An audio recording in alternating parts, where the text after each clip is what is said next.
الحمد لله رب العالمين والصلاة والسلام على سيدنا محمد صلى الله عليه وسلم وعلى آله وأصحابه أجمعين.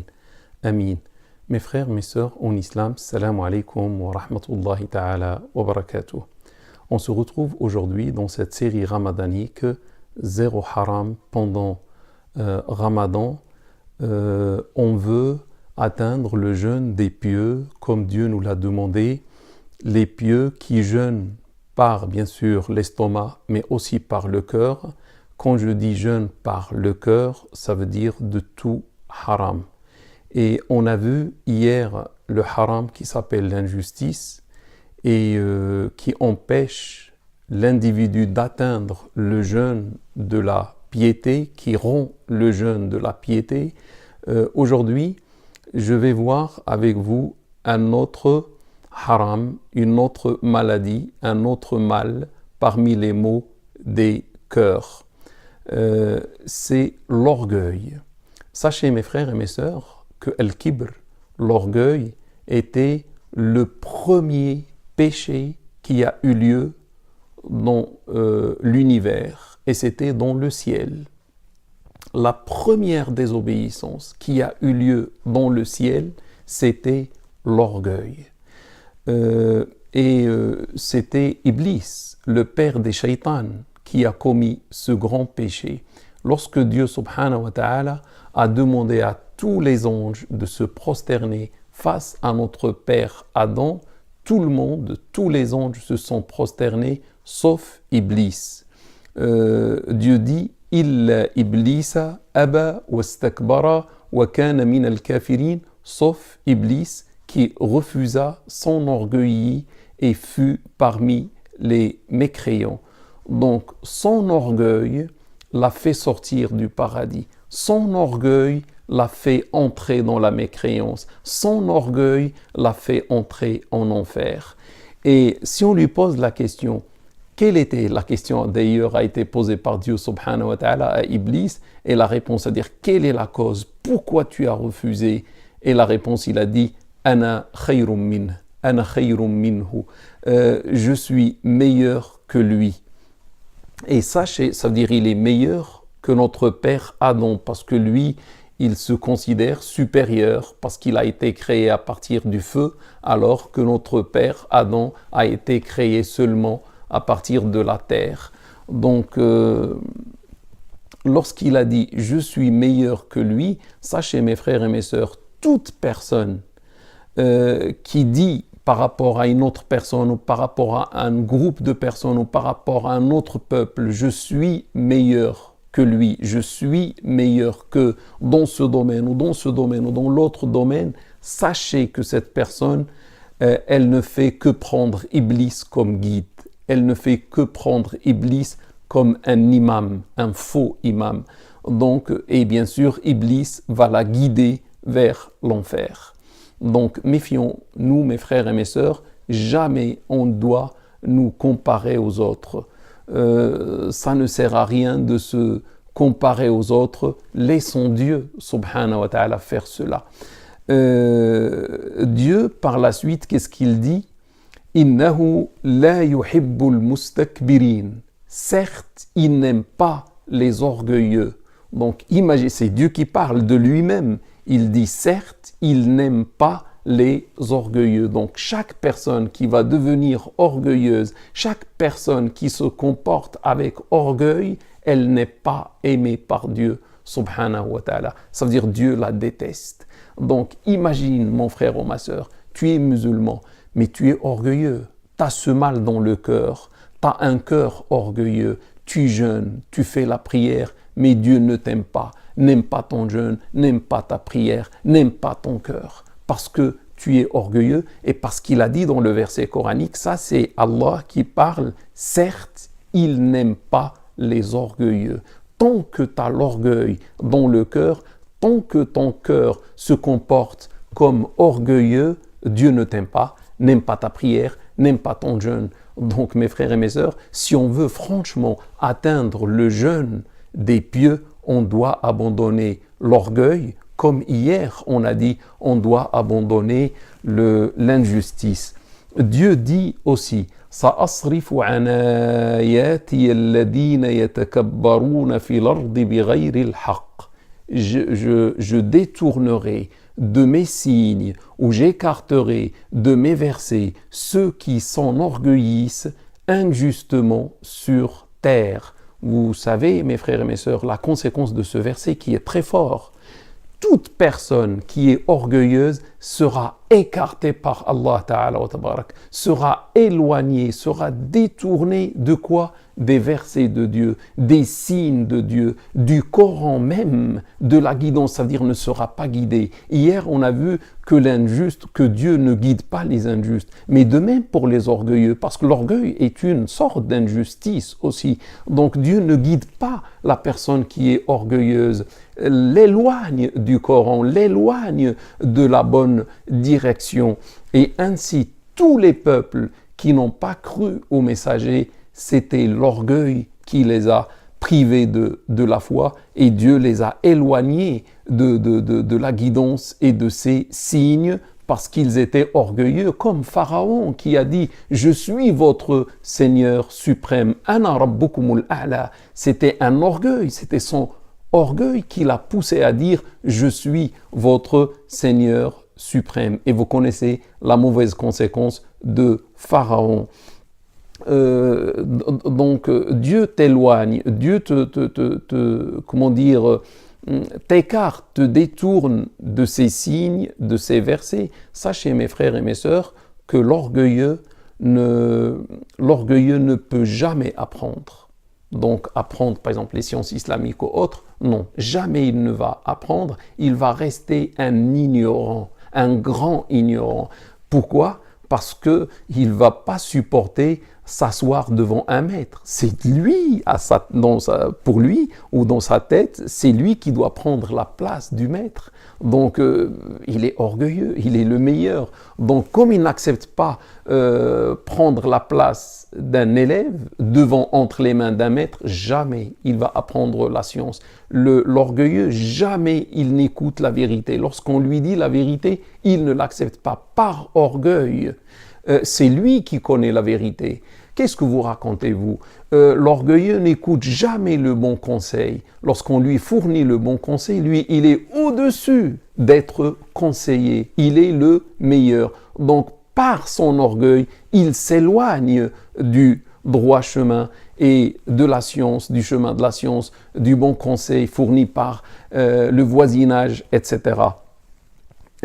Aussi, le prophète sallallahu alayhi wa sallam dit لا يدخل الجنة من كان في قلبه مثقال ذرة من كبر. N'entrera pas au paradis celui qui a dans le cœur le poids d'un atome d'orgueil, rapporté par l'imam Muslim et par d'autres. Celui qui a seulement le poids d'un atome, c'est même pas un microgramme, c'est rien, c'est très très petit comme quantité d'orgueil. Celui qui a le poids d'un atome d'orgueil n'entrera pas au paradis, d'après notre prophète sallallahu alayhi wa sallam, et c'est rapporté dans un hadith authentique par l'imam Muslim et par d'autres imams.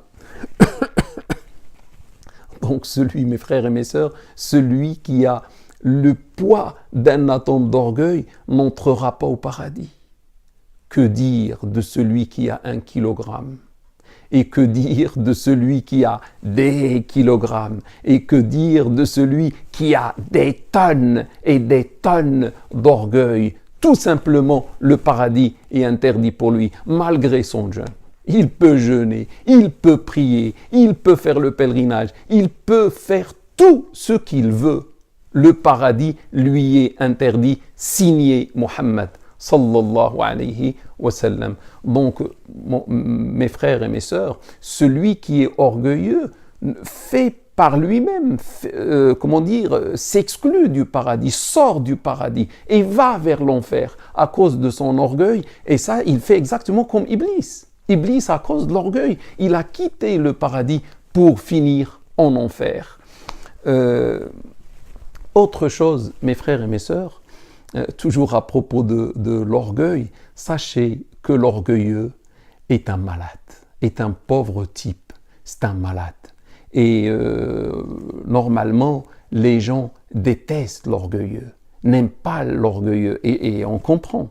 Mais si on réfléchit bien, en principe, on doit avoir pitié de lui, parce qu'il est malade.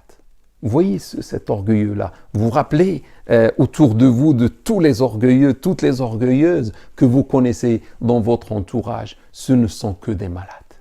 Ce ne sont que des gens qui ont besoin normalement de notre pitié. Parce que s'ils restent comme ça jusqu'à la mort, ils finiront en enfer. Ils ne vont pas au paradis. Et c'est pour ça qu'on doit avoir, ils méritent normalement en quelque sorte notre miséricorde. La maladie de l'orgueilleux, c'est qu'il se sent supérieur aux autres. Il se sent le meilleur, il se sent le plus grand, il se sent le maître.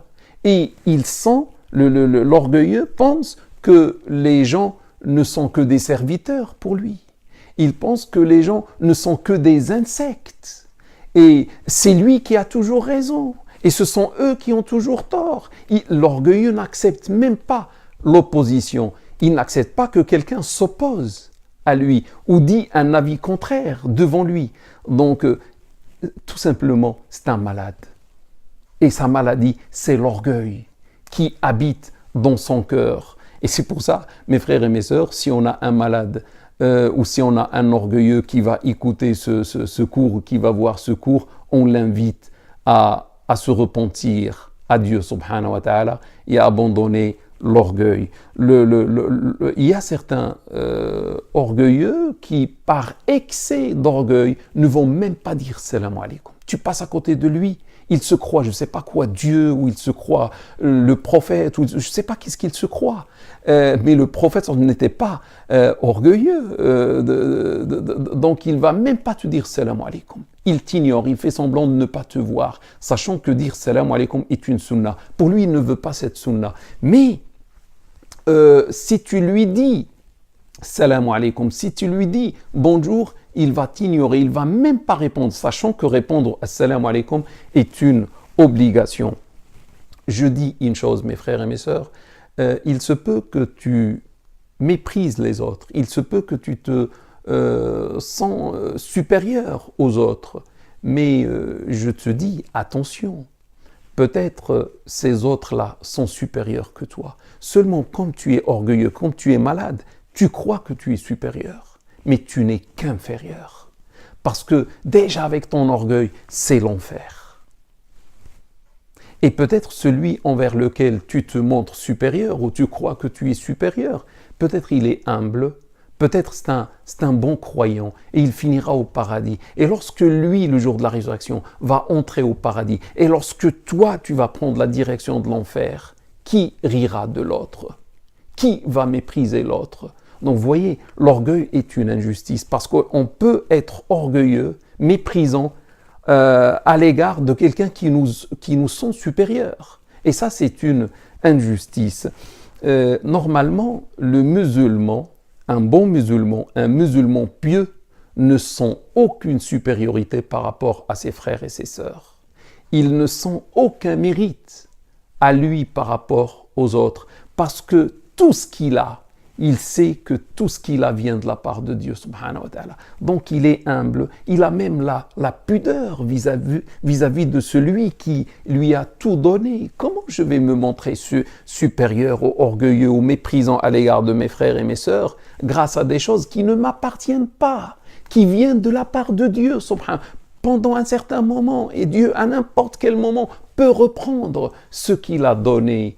Peut-être j'ai la science, peut-être j'ai la beauté, peut-être j'ai la richesse, peut-être j'ai la bonne santé, peut-être rapidement j'ai trouvé une femme, rapidement j'ai trouvé un mari, peut-être j'ai des enfants, l'autre n'a pas les enfants, etc. Mais tout ça vient de la part de Dieu. Comment puis-je me montrer orgueilleux grâce à des choses qui ne m'appartiennent pas? C'est même la folie, c'est l'injustice, c'est la maladie. Et les autres qui sont moins forts que moi, moins riches que moi, qui sont malades alors que j'ai une bonne santé, etc. Ces gens-là, est-ce qu'ils ont voulu peut-être je me sens supérieur à quelqu'un d'autre parce qu'il n'est pas du même pays. Moi, j'appartiens à un pays riche, lui à un pays pauvre, par exemple. Mais est-ce que j'ai choisi d'être né dans ce pays riche?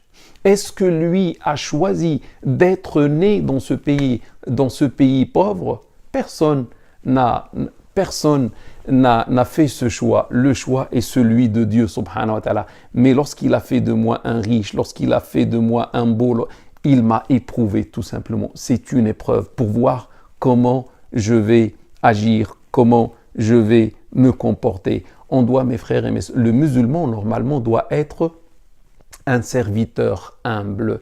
On n'est que serviteur. On ne peut pas être des gens, des rois ou des présidents, etc. Le musulman doit vivre la servitude face à son Seigneur. Le musulman sent qu'il n'est qu'un serviteur entre les mains d'un tout-puissant maître et Seigneur. Et il doit vivre dans cette vie pour plaire à son Seigneur. Donc imaginez quelqu'un qui se sent serviteur. Et il sent que son maître est avec lui. Son maître Allah est avec lui. Il le voit, il l'entend, etc. Est-ce qu'il va se permettre de faire l'orgueilleux?